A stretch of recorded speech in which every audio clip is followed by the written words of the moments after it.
Hello friends, আসসালামু আলাইকুম। Welcome back to my YouTube channel Tanu cooking and blog চ্যানেলে সবাইকে আবারও চলে আসলাম ছোট্ট একটি নাস্তার ভিডিও নিয়ে। আশা করি এই নাস্তার ভিডিওটি আপনাদের ভালো লাগবে। ভালো লাগলে like, share, comment and hype অবশ্যই করবেন। আর যারা যারা এখনও আমার এই চ্যানেলটি সাবস্ক্রাইব করেননি, সাবস্ক্রাইব করে পাশে থাকা বেল বাটনটি অবশ্যই ক্লিক করে রাখবেন, যাতে করে এরকম নিত্য নতুন রেসিপিগুলি সর্বপ্রথম আপনাদের কাছে পৌঁছে যায়। তো চলুন ভিডিওটি শুরু করা যাক। তো দেখতে পাচ্ছেন এখানে আমি একটা কড়াই বসিয়ে দিয়েছি, আর এখানে পরিমাণ মতো জলটা দিয়ে দিলাম। তো জলটা দেওয়ার পরে এখানে আমি সামান্য পরিমাণ লবণ দিয়ে দিচ্ছি, আর এখন দিয়ে দেব চিনি।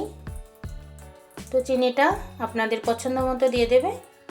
আর এখন দিয়ে দিলাম সামান্য পরিমাণ তেল। সব কিছু দেওয়ার পর আমি একটু এভাবে মিলিয়ে নেব, চিনিটা যাতে গলে যায়। তো দেখতে পাচ্ছেন চিনিটা কিন্তু গলে গেছে খুব সুন্দরভাবে, আর জলটাও ফুটে গেছে। এখন আমি এখানে এক বাটি সুজি দিয়ে দিলাম। আমার নাস্তাটি কিন্তু সুজি দিয়ে তৈরি করব, আপনারা দেখে বুঝতে পারবেন। তো সুজিটা দেওয়ার পরে আমি সুজিটাকে ভালোভাবে এভাবে নেড়ে চেড়ে দিচ্ছি, যাতে দলা বেঁধে না যায়। এখন দিয়ে দেব হাফ বাটি আটা। তো আটাটা দেওয়ার পরেও ভালোভাবে এভাবে মিক্স করব, খুব সুন্দরভাবে কিন্তু মিক্স করতে হবে।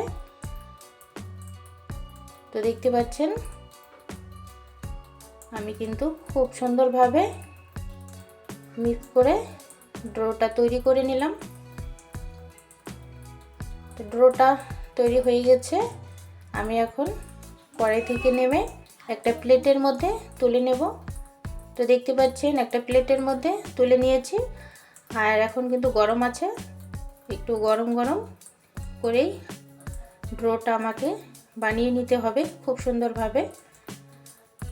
তো এখানে একটু হাতের মধ্যে ঘি লাগিয়ে নিলাম।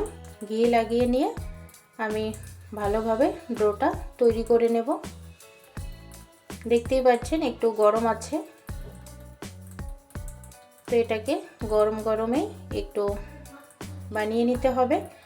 এখন আমি স্বাদ বাড়ার জন্য এখানে আমি মিল্ক পাউডারটা অ্যাড করে দিলাম। তো দেখতে পাচ্ছেন পাউডারটা দেওয়ার পরে আমি আবারও হাত দিয়ে ভালোভাবে ডোটা তৈরি করে নেব। খুব সুন্দরভাবে একটা স্মুথ ডো আমি তৈরি করে নিলাম। দেখতে পাচ্ছেন খুব সুন্দরভাবে। তো আমার ডোটা তৈরি হয়ে গেছে। ঠিক এরকমভাবেই কিন্তু ডোটা তৈরি করতে হবে। আমরা হাত দিয়ে ধরতে পারি, এরকম গরম থাকলেই কিন্তু ডোটা বানিয়ে নেবে। আর বেশি ঠান্ডা হয়ে গেলে কিন্তু ডোটা ভালোভাবে তৈরি হবে না। তো দেখতে পাচ্ছেন ডোটা তৈরি করা হয়ে গেছে। এখন আমি ডো থেকে একটু লেচি কেটে নেব। তো দেখতে পাচ্ছেন হাত দিয়ে একটু লেচি কেটে নিলাম। নেওয়ার পরে হাত দিয়ে এভাবে একটু প্রেস দিয়ে আমি সেট করে নিচ্ছি। তারপরে দুই হাতে এরকম করে গোল গোল ঘুরিয়ে আমি একটা নাস্তার শেপ দিয়ে দিচ্ছি। তো দেখতে পাচ্ছেন আপনারা আপনাদের মতো করে নাস্তার শেপটা দিয়ে নেবেন। তো আমাকে এরকম ভালো লাগলো, তাই আমি এই শেপটাই দিয়ে নিলাম। তো দেখতে পাচ্ছেন এভাবে করে সবগুলো নাস্তায় আমি এভাবে করে বানিয়ে নিয়েছি। দেখতে পাচ্ছেন কতটা সুন্দর লাগছে, মাশাআল্লাহ। এখন আমি এগুলোকে ফ্রাই করে নেব।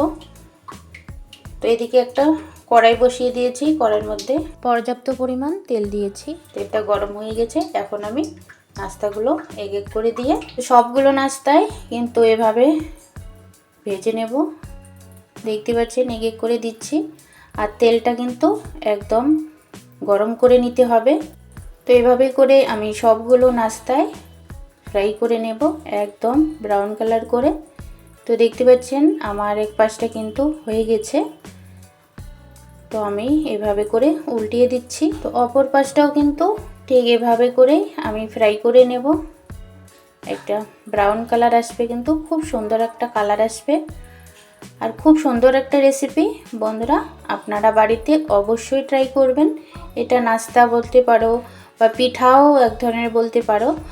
তো এই নাস্তাটা কিন্তু খেতে অসাধারণ লাগে, ছোট বড় সবাই কিন্তু খুব পছন্দ করবে। একবার বানিয়ে খাওয়াবে, দেখবে সবাই পছন্দ করবে। আর বাচ্চাদের টিফিনে তো একদম অনায়াসে দিতে পারবেন। খুব সুন্দর একটা রেসিপি, ঘরে থাকা সামান্য উপকরণ দিয়েই কিন্তু এই রেসিপিটি তৈরি করে নিতে পারবেন ঝটপট একদম। তো দেখতে পাচ্ছেন মাশাআল্লাহ কতটা সুন্দর কালার এসেছে, দেখতে পাচ্ছেন। তো ঠিক এভাবে করেই কিন্তু আমি সবগুলো নাস্তায় আমি ফ্রাই করে নেব।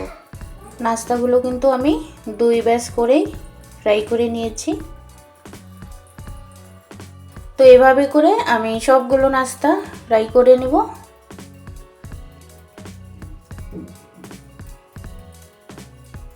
তো দেখতে পাচ্ছেন মাশাআল্লাহ কতটা লবণীয় হয়েছে দেখতে। তো এভাবে করেই আমি সবগুলো নাস্তা ফ্রাই করে নিয়েছি আর আপনাদেরকে একটা ভেঙে দেখাচ্ছি। দেখতে পাচ্ছেন কতটা সফট হয়েছে একদম। খেতে কিন্তু বন্ধুরা অসাধারণ হয়েছে, আপনারা বাড়িতে একবার হলেও ট্রাই করবেন। তো আমার এই রেসিপিটি আপনাদের কেমন লেগেছে অবশ্যই একটা কমেন্ট করে জানাবেন। আর আমার দেওয়া রেসিপিগুলি যদি আপনাদের ভালো লেগে থাকে তো অবশ্যই আমার চ্যানেলটিকে সাবস্ক্রাইব করে পাশে থাকবেন। ভালো থাকবেন, সুস্থ থাকবেন। আল্লাহ হাফেজ।